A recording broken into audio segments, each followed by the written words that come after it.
underground transmission projects, these are large, complex, but safety really is in everything. Everybody can see what's going on. Everybody can grow and, just move into areas that they're interested in. Growth that we have, that's what we're seeing. We need to increase that resilience and that reliability. As we're putting more and more infrastructure in the ground, like our roadways are becoming more and more congested like this. I look back, and one of the good things that I did is I fought for myself, right? I advocated for myself. I really spoke up and pushed.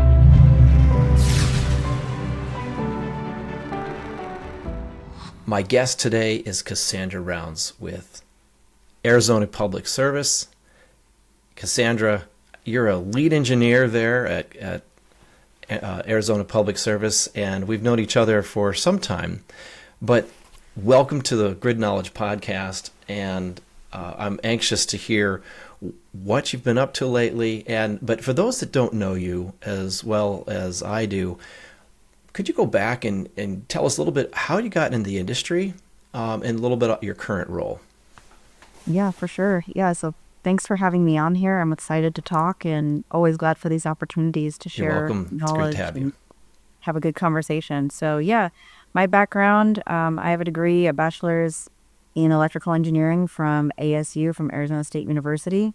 I started with APS, with Arizona Public Service, back in July of 2011. Came on board.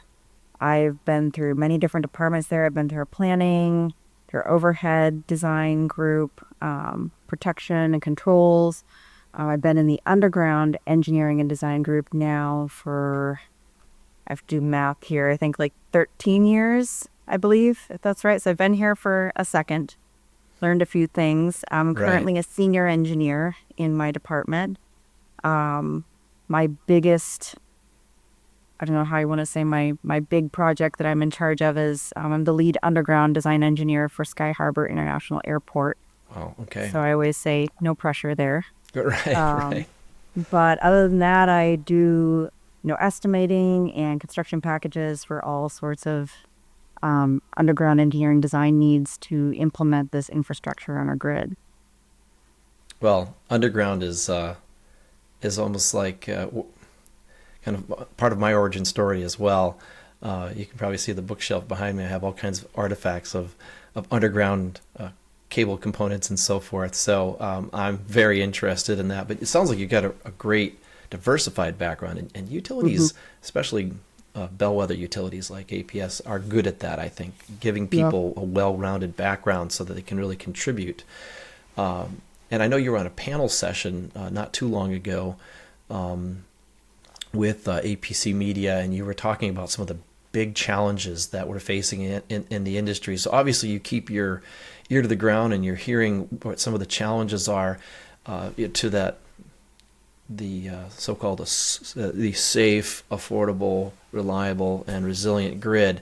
What I'd like to drill down today is, what are some of the challenges that you and your team have faced specifically, in the underground, or could have been in the past and the overhead?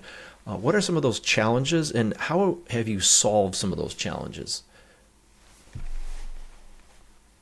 Let's see. This is kind of that question number 2, right? That you gave me, like, tell me about what you and your team are working on.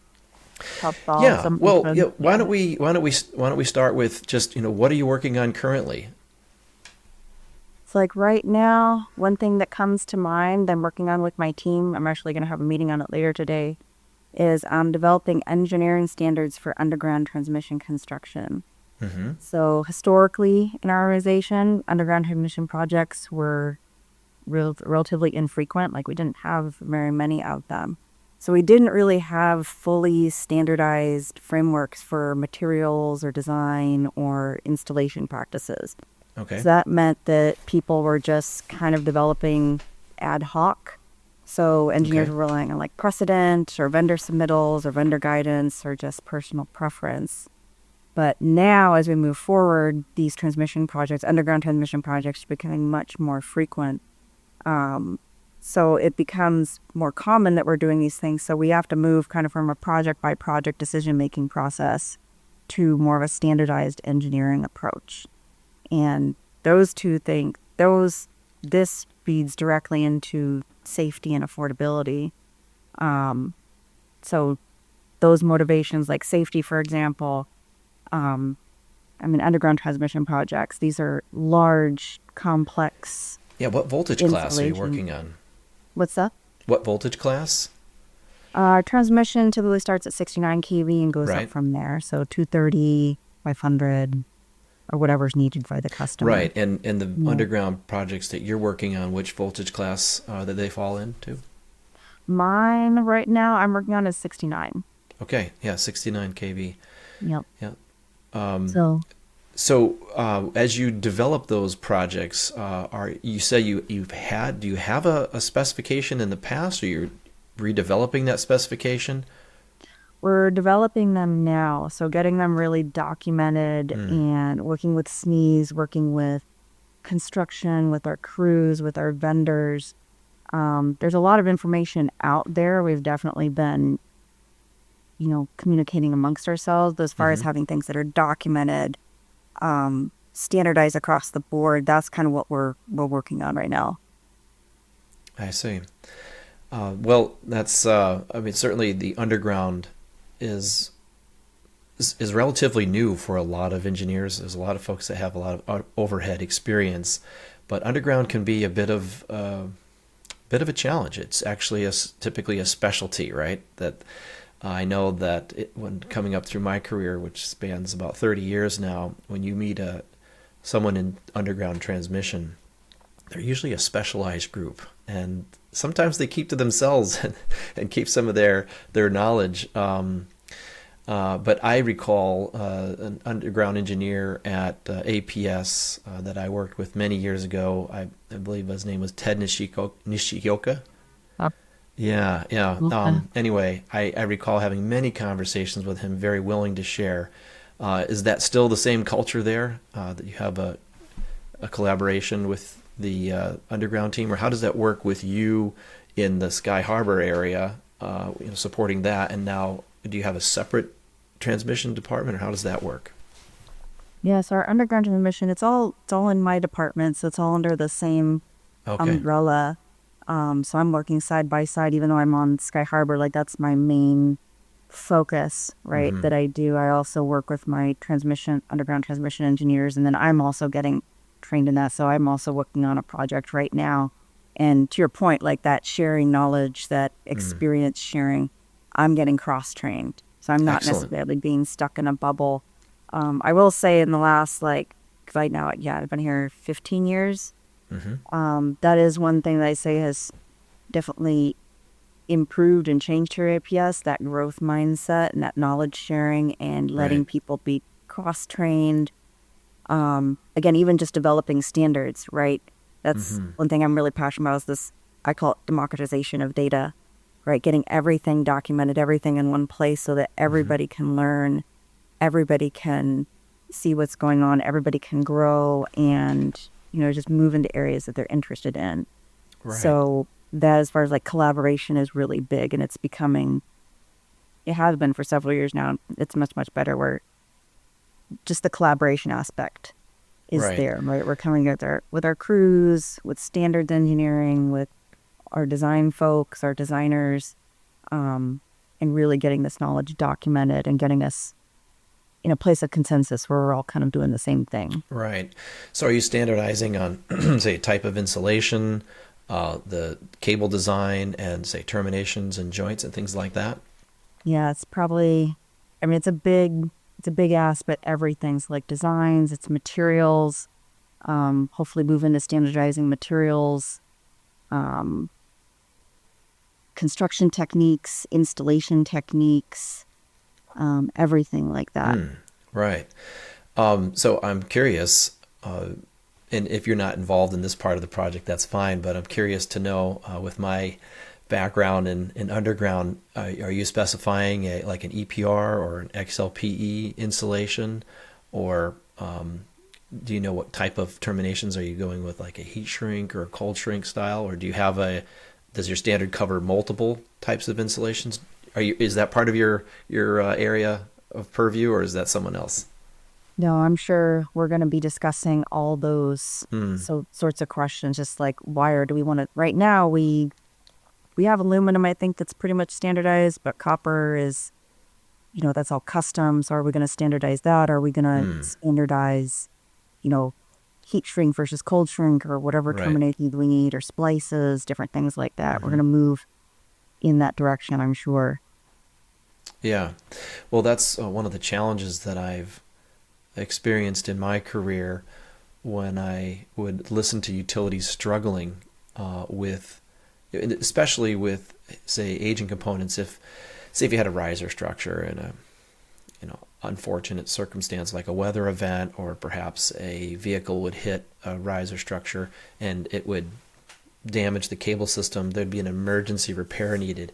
And in distribution world, a lot of things are standardized, so you can use this manufacturer's specification of splice with this manufacturer's specification of cable, and they all work together.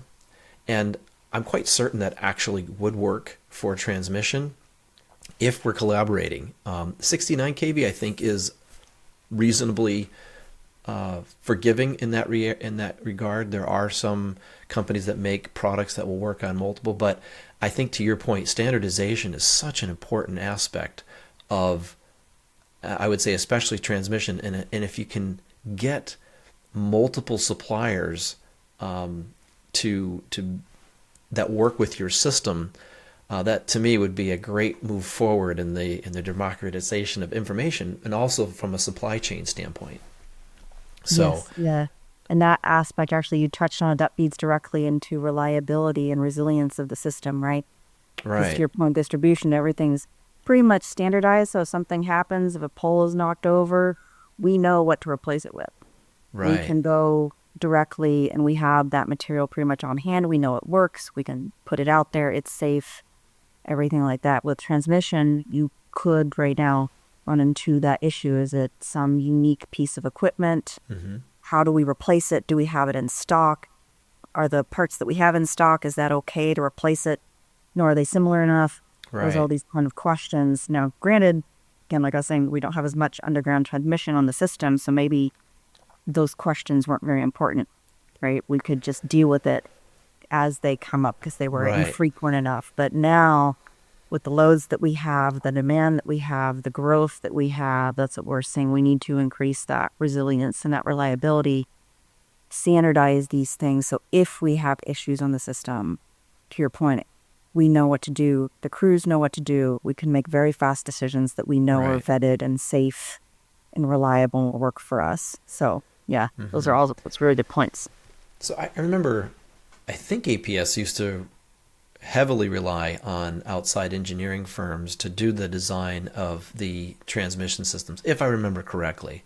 Uh, are you pulling more of that in house these days with the standards and the expertise that you're developing?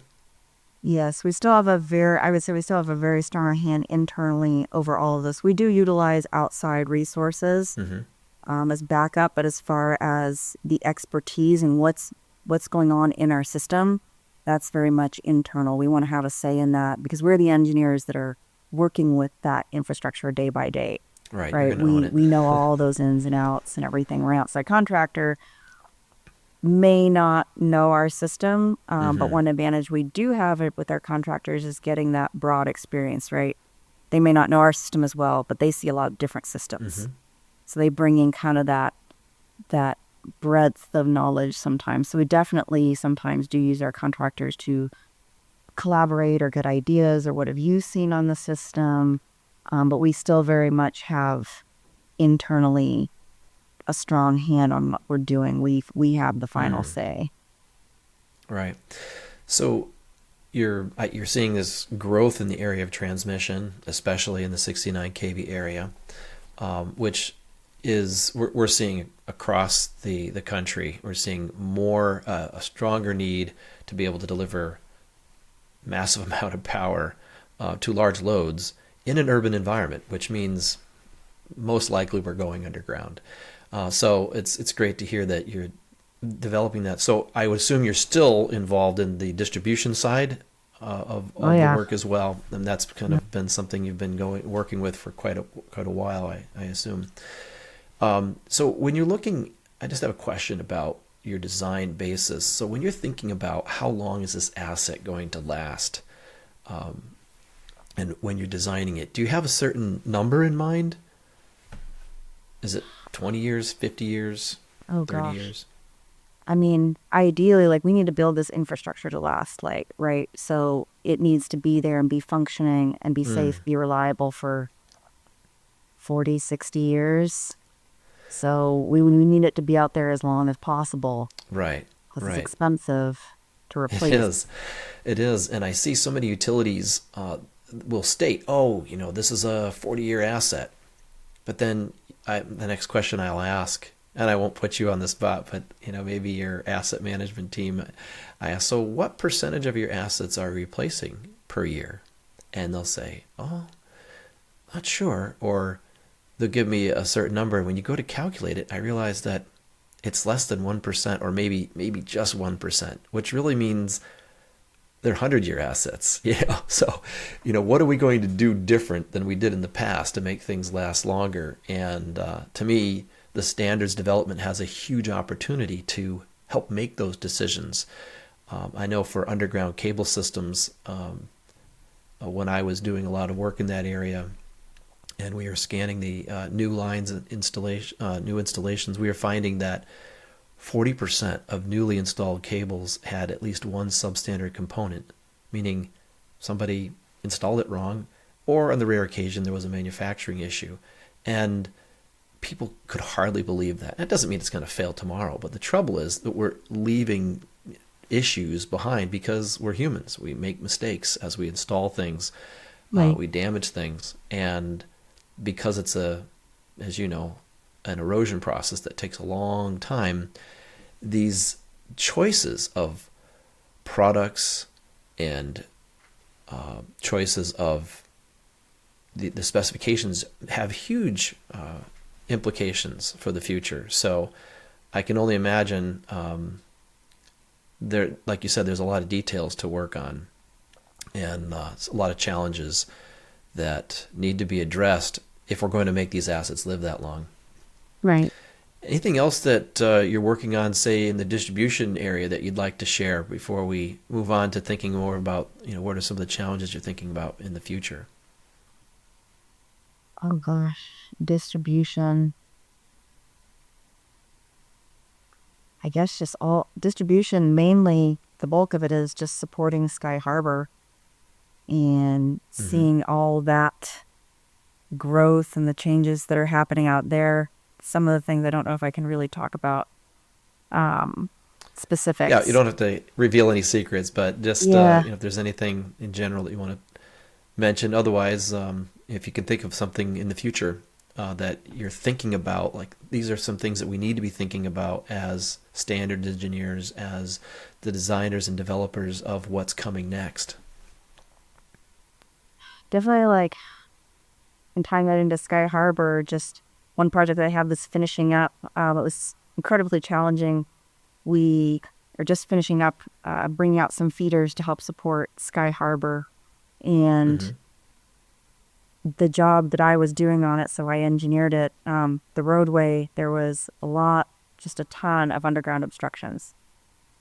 And I Mm. did everything in my power, with all the engineering tools that I have at my disposal to investigate those obstructions, figure out where they're at. And then I worked very closely with my crews and my PM even before construction kicked off. And I said, I've done everything on this project that I can, but I have my gut now, my feeling. I'm like, this is going to be gnarly. Mm. It's a lot of old infrastructure. Anytime you get into older areas of town, Lord knows what you can find in there. Um, Right. and that sort of thing. So, and we had a lot of challenges, even again, like I was saying, even with all the tools that I used, we still Mm-hmm. found some surprises that we had to mitigate in the field very quickly. I had to do some really quick design iterations, turning around designs in 12 hours, same day to get it to permitting. Everything is we're having to adjust our running line.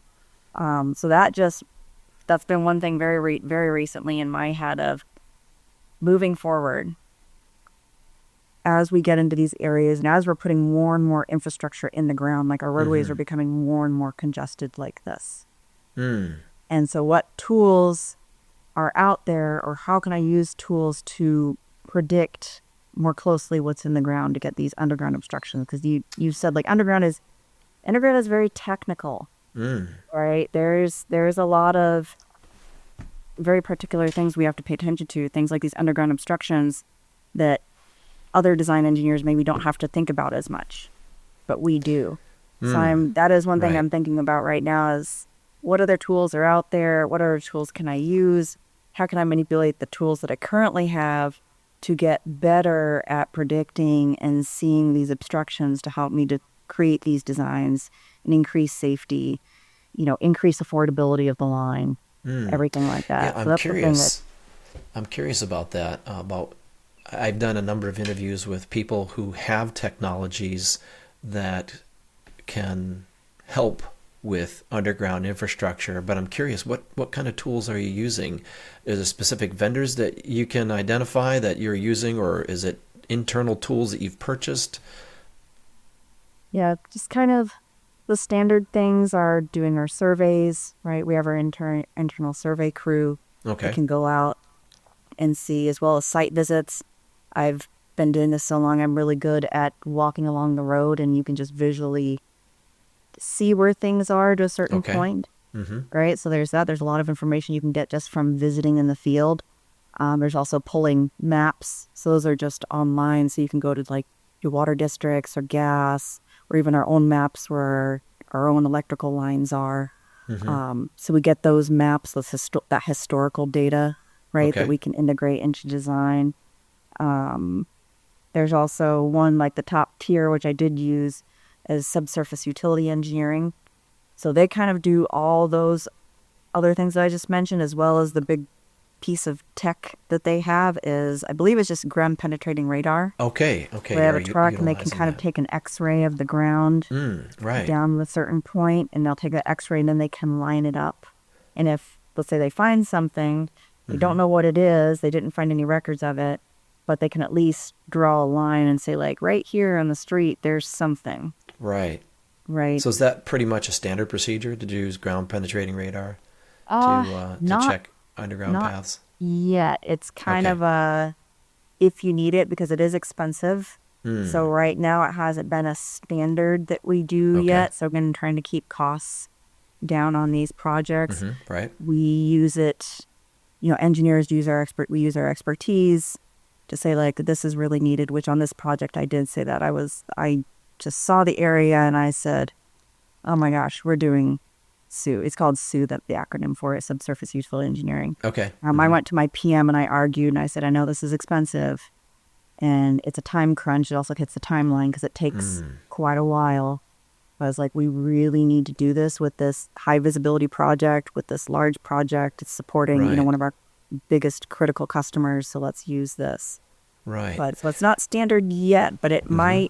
it might become that way or something like it because, like I said, everything's becoming more congested. Right. Roadways are becoming more congested. There's more water, there's more gas, True. more of everything going in the ground. So as we move forward, we have to mitigate these more and more often. And is that an outside service then that your the subservice team calls in to do that, or they have that capability in house? No, at this time it's outside vendors, so Okay. outside So contractors. have you used any kind of AI tools that aggregate all kinds of city maps and other utility maps?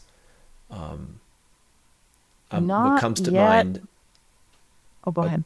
well, I was just going to say what comes to mind. I know that, say, like Burns and McDonnell, when they and some other engineering firms, when they get a job to do that's underground, they'll have a service like 4M, a company that they're just constantly aggregating data, not just existing maps, but also satellite data, and they interpolate different manhole covers and just even impressions in the ground to create, and then will create an augmented reality.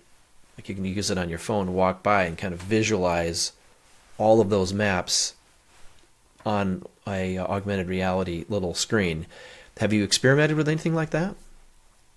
I have not, but I mean, AI and data science, that Hmm. is something that's kind of been in my mind, especially with this project. So, but to answer that question, like using a company like that, no, we haven't yet. Yeah.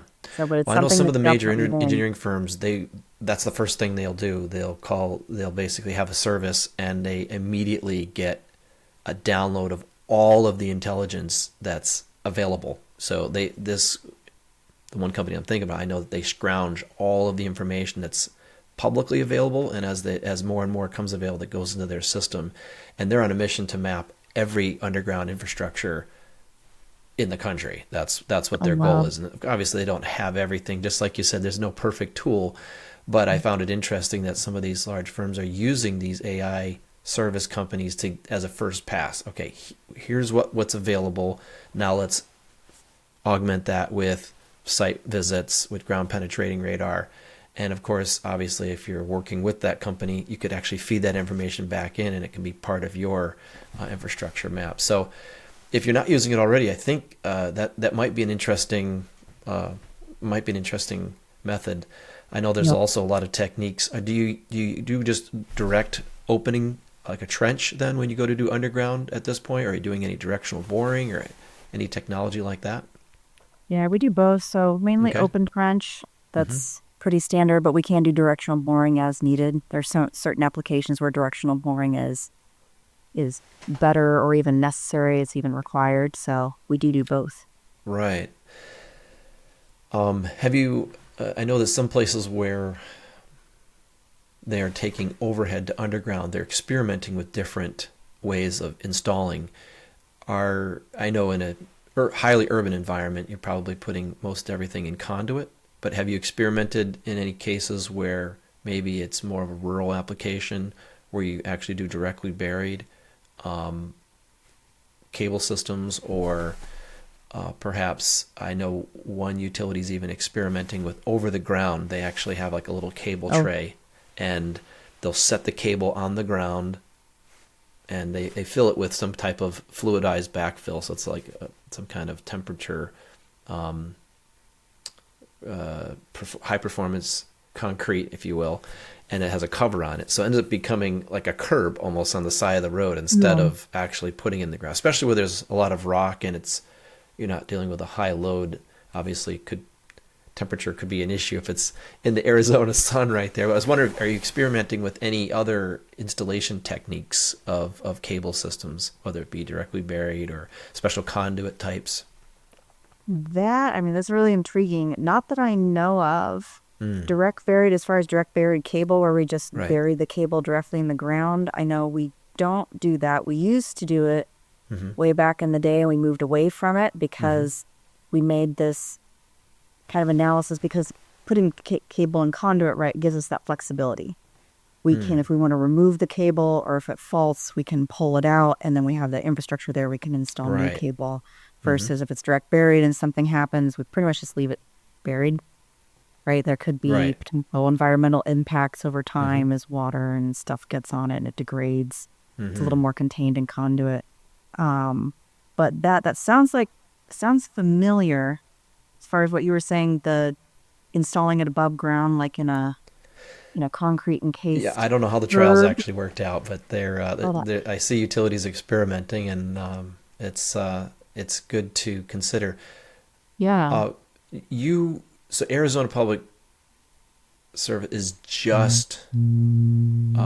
just electric, but I assume you have other utilities around, like gas utilities and water utilities. And is there any work in the area of joint trench? Do you ever call up, say, the communications folks and say, "Can we work together on this?" Yes, yeah, we do that. It's not all the time, but Mm-hmm. I have done projects to point um if it's congested, if it's a congested area and we're digging a trench or they are, we work with them and just say, "Hey, are you doing work at the same time? Are you having to go down this street?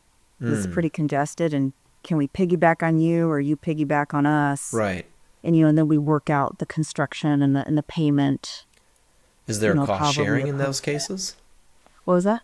is there a cost sharing in those cases then? If there, It or is it just, depends. it Yeah. depends. Well, you guys are Yeah. going to do it anyway. We're going to get a free ride or what? What's that?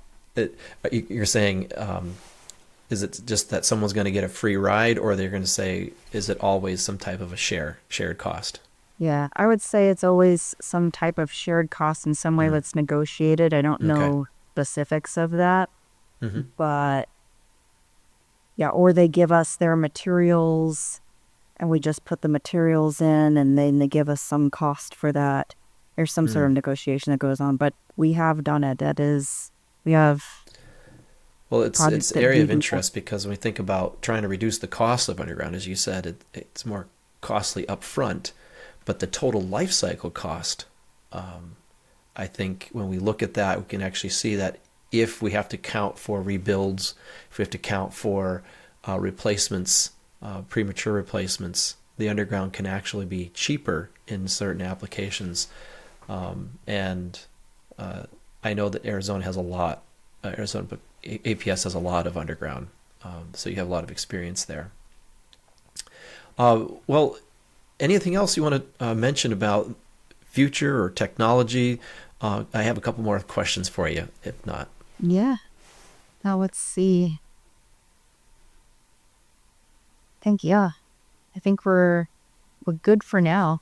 Okay, great. Well, I have a quick lightning round of questions that I like to ask guests.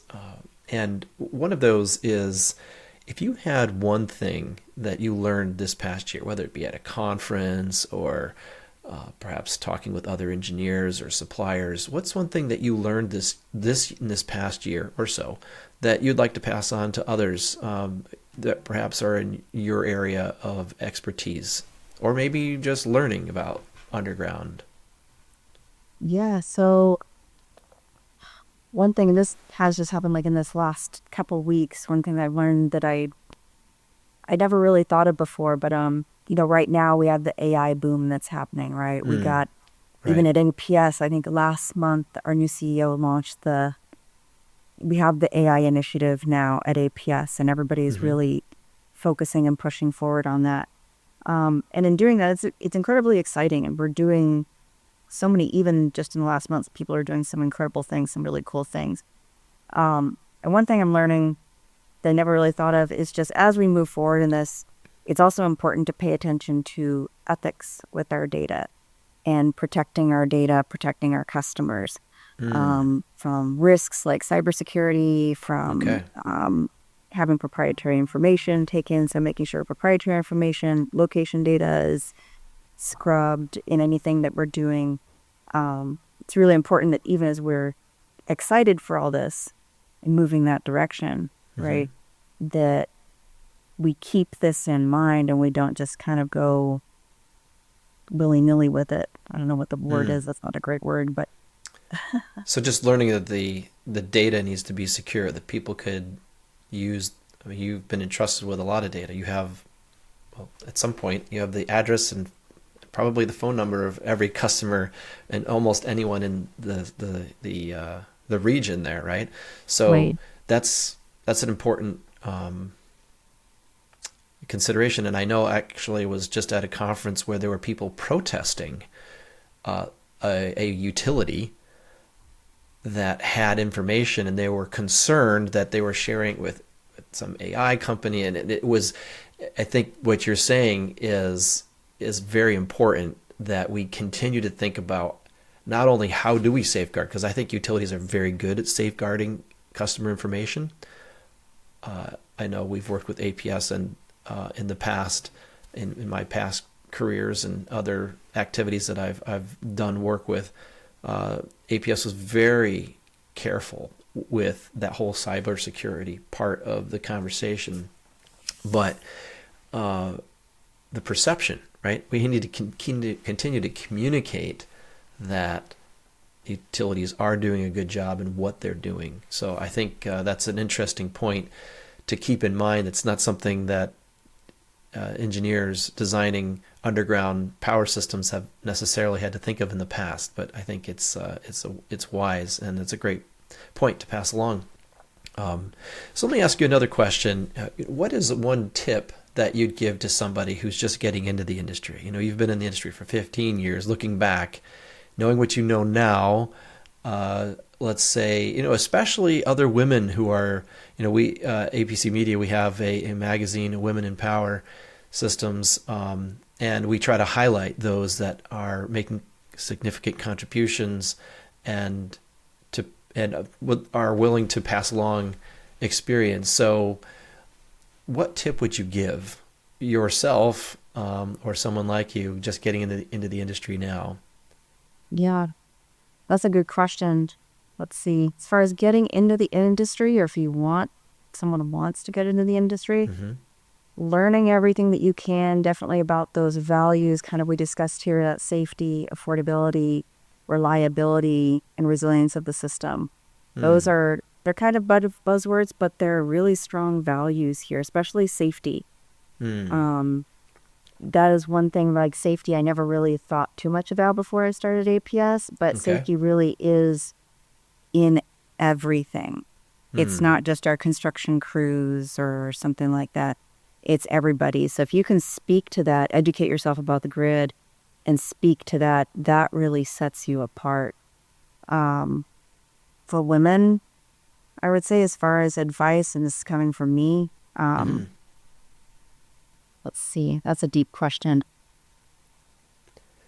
Do you have a mentor, or how did you, how did you, you're a senior engineer now, how did you find the process? I understand you went to a couple different parts of the organization, so you're willing to learn other things. Um, is there any part of your journey that you'd like to share as a tip to other women engineers getting started in the industry? Yeah. I'd say just looking at my journey, one thing that really helped me and that I had to kind of develop was really having my own boundaries and knowing what those are and holding to those boundaries. So what am I here? What am I here for? What do I want to get? What's important to me, right? Not only from the business aspect, from Mm-hmm. my career aspect, but me personally as well. Mm. And having boundaries in place to protect both sides of that. So making sure that I'm not getting overworked or overwhelmed. I'm experiencing burnout, right? Mm. Or my family life is doing the same thing to my business side of everything, right? So having boundaries in place, and part of that helps you to speak up and advocate for yourself, which is something Mm. as a woman that's self advocacy.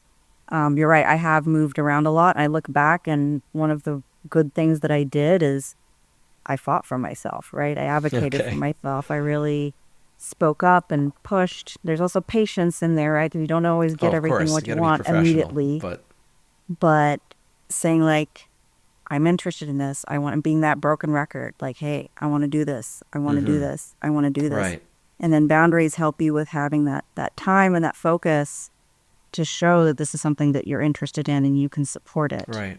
So So those are two proactive big things. communication of boundaries, and aspirations. Sounds like. Mhm. Sounds good. Yeah. Very good. Well, it's fascinating to catch up here, Cassandra, Yeah. and I just want to. We're going to coming to the point where we're going to have concluding remarks, but I want to give you an opportunity. First of all, I want to say thank you for joining us and thank you for your insights. If there's anything else you'd like to tell our guests before we conclude here? Yeah, the power industry, electric utility industry right now, it's very exciting. So I'm really excited about the future. There's a lot of growth. There's a lot of change. Hmm. I'm excited to see what's going to happen in the future. I do think that growth mindset is going to be even more important. We have the AI initiative here. Um, I don't think that's going away. I think that's going to stay and it's going to become a tool or a set of tools that we use in our day to day activities. So, again, I know I I've spoken agree. before about the importance of creativity, right? That's something that's a value that I'm really passionate about. So, as Hmm. our grid changes, as the demands on our grid changes, as these tools change, we have to get really creative with how we do things. Mm-hmm. Really dive into that growth mindset, into that change management, that change mindset. So again, maybe this is another tip of somebody who's interested, like Hmm. get used to change. get used to things changing. I do think that's a change that's happening on this in this industry. We were for years kind of the tried and true, the steady, right? Things are the same for years and Right. years and years, and that culture is slowly changing where you Hmm. better be able to move and to innovate more quickly and be open to change and be open to being flexible. That sometimes I think can be difficult for people, but I encourage people to, kind of challenge that aspect of yourself and be open to it and see how it's exciting and see how you can become involved in that. So Great. I say that. Well, that's a great concluding remark. Cassandra, it's been a pleasure to catch up here and to learn about all you're doing in transmission and underground. Thank you so much for your insights. And until next time, Until take next care. time, thank you. You're welcome.